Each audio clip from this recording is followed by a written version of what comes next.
Good afternoon, ladies and gentlemen. Welcome to the Development Control and Regulatory Board. This day is 14th of November 2019. I would like to remind everyone present that the meeting will be broadcast live via the County Council website and will also be available for viewing on the County Council website after the meeting. Please turn your microphones on when you are speaking and off when you finish speaking.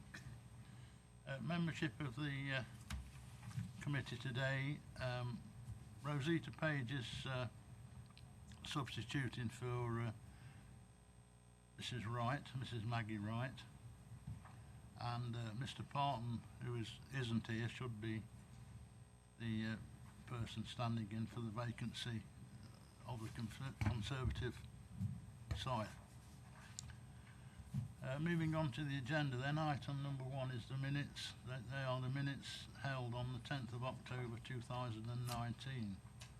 If you're all agreed, would somebody move? All in favour? Thank you. Item number 2 is question time. No questions have been received. Item 3, members' questions, understanding orders. We haven't any of those either. Item 4, items that the chairman has decided to take urgent elsewhere on the agenda. I've nothing to report on that. Item 5 is declarations of interest.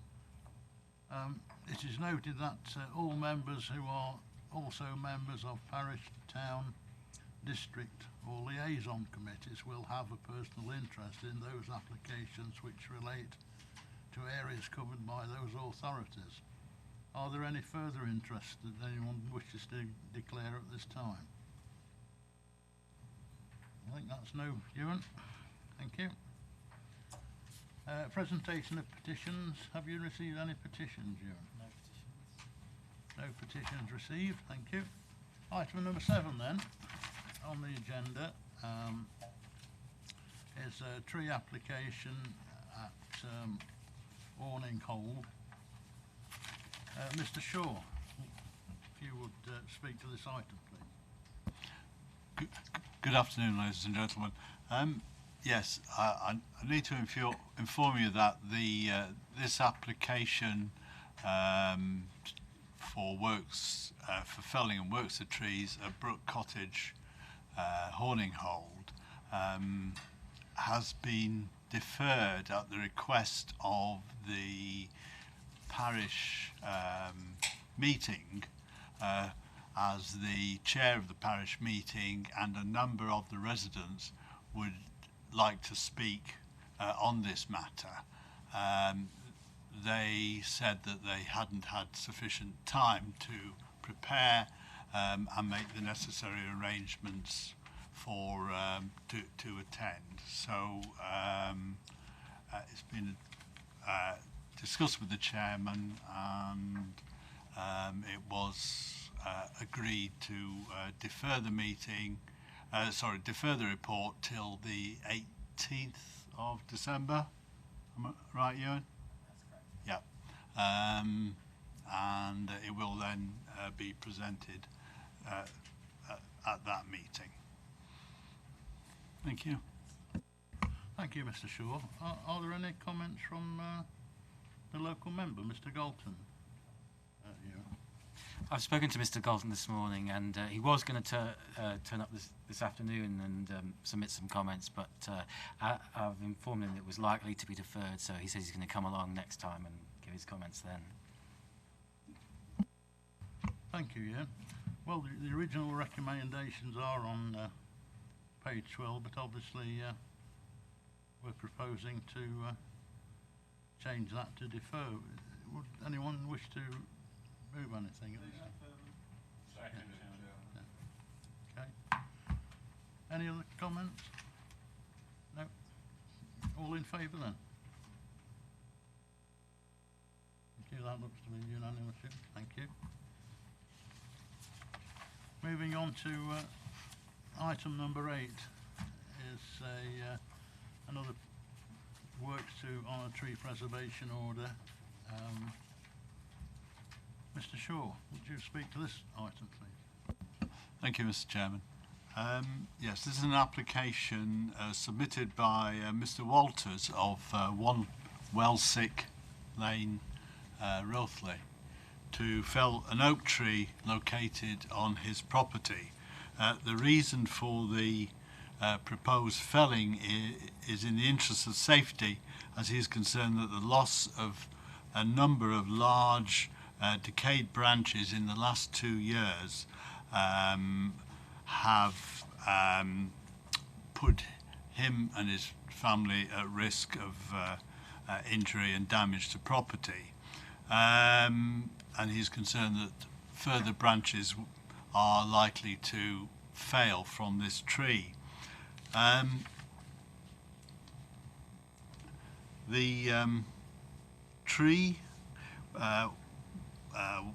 was inspected by myself, and it was found to have weeping black lesions on the bark on the main stem of the tree, which indicated that the tree could be infected with bacteria that cause acute oak decline, or fungal organisms that cause Phytophthora disease.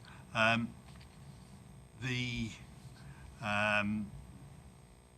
Borough Council commented initially that they objected to the felling of the oak tree, but when informed that the tree was likely to be infected by acute oak decline or Phytophthora, they then agreed that consideration should be given to removing the tree. Rothley Parish Council raised an objection to felling the oak tree and were then informed of the findings that the tree was diseased. No comments have been found,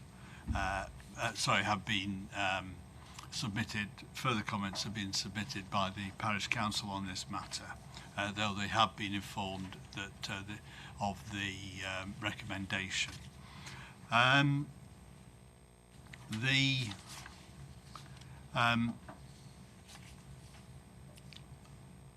oak tree, where are we? Yes.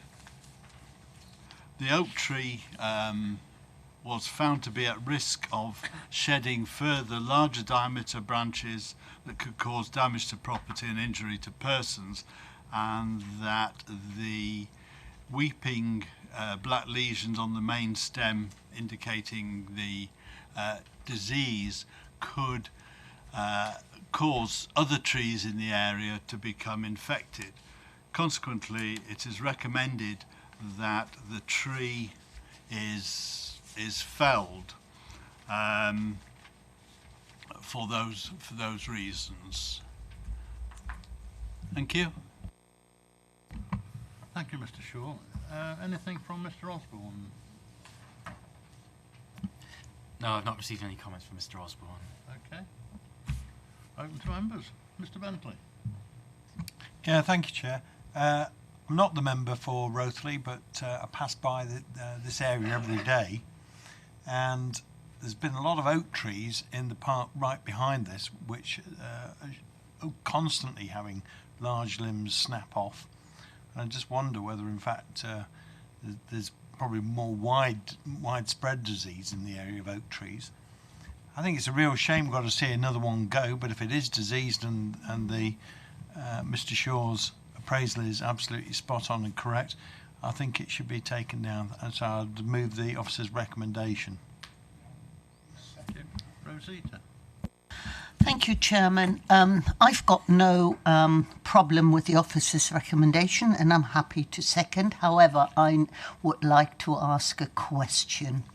As it appears that we have less and less trees within Leicestershire, we are, as a county council, planting a lot of our carbon neutral agenda, yet I find that even with the district I represent, more and more people are trying to cut down trees, you know, sometimes because they're in the way of development or whatever reasons. So my question is, we know that trees are very important to the environment, and especially at times like these. Is there any way that we can say if people take down a tree that they should replant one? Could we even put that in policy under certain terms? So I'd just like to have, you know, your comments on that. That's all. Thank you. Mr. Shaw. The Act does allows replacements, and we can condition replacements, but they have to be practicable. In this particular case, it's a very small rear garden it's got 2 trees in it. One that is potentially dangerous and the other tree is a very large oak tree that completely shades out the garden. Oak is a very light demanding species, and you just wouldn't get it to grow in these situations. You can see from the garden how sort of dark it is with a combination of the shade from the major oak tree and from the conifers. So in this particular case, because it's not practicable, I don't think we could enforce the planting of a replacement tree. The Act says if the replacement tree needs to go back as close to where the protected tree was removed, and I don't think that is feasible in this situation. I did look at it because every time I look at these applications, I'm always looking for a replacement tree. But it has to be practicable and in the interests of the public. Thank you. That's what I wanted to know. Thank you, Jeff. Thank you, Mr. Shaw. Dan, you did indicate. I've seen you. You did? I thought I was going to second the motion, but I would just say that I think what we've heard is very informative. I don't think there's a great deal more we can say, and I'm happy to sort of move to the vote if we can. Thank you. Sorry to be the sole voice of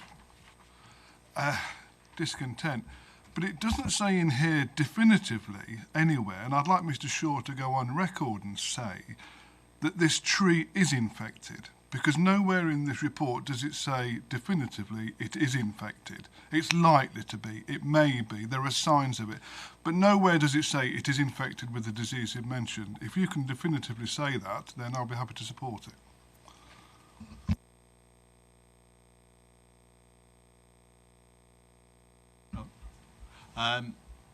Because it's very difficult to tell whether a tree is infected by the bacteria of acute oak decline or fungal Phytophthora, I wasn't able to definitively say which one it was. But both of them, one is an acute decline and the other is causes a chronic decline.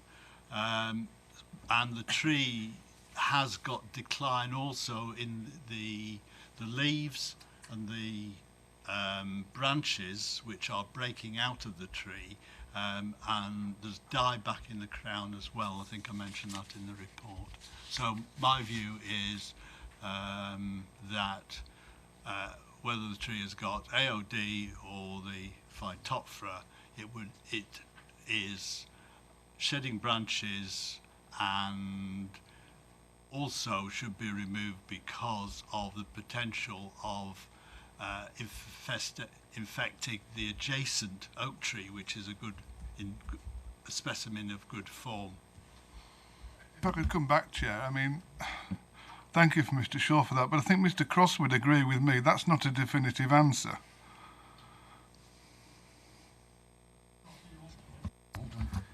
Only briefly to help members. Good afternoon, members and chairman.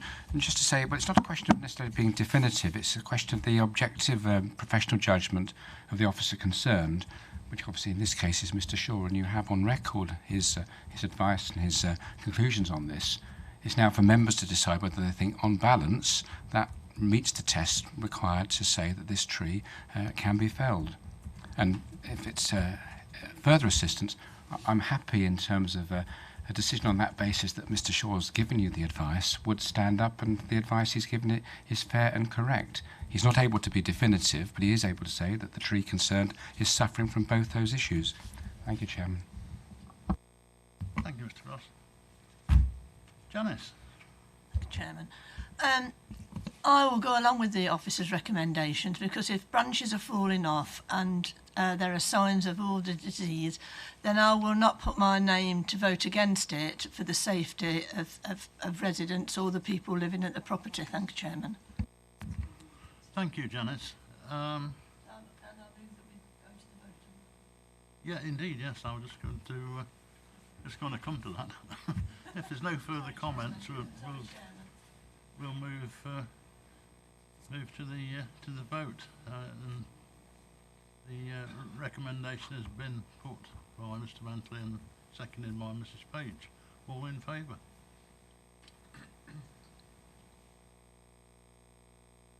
Any against, Michael? Michael's against. Thank you. Item number 9 is exclusion of the press and public. I propose that under section 100A of the Local Government Act 1972, the public are excluded for the following item of business on the grounds that the involved is likely to disclose of exempt information as defined in paragraphs part 1 of schedule 2.12a of the Local Government Act 1973, and in all circumstances of the case the public interest in maintaining the exemption outweighs the public interest in disclosing the information. Are we all agreed with that? Yep. Okay.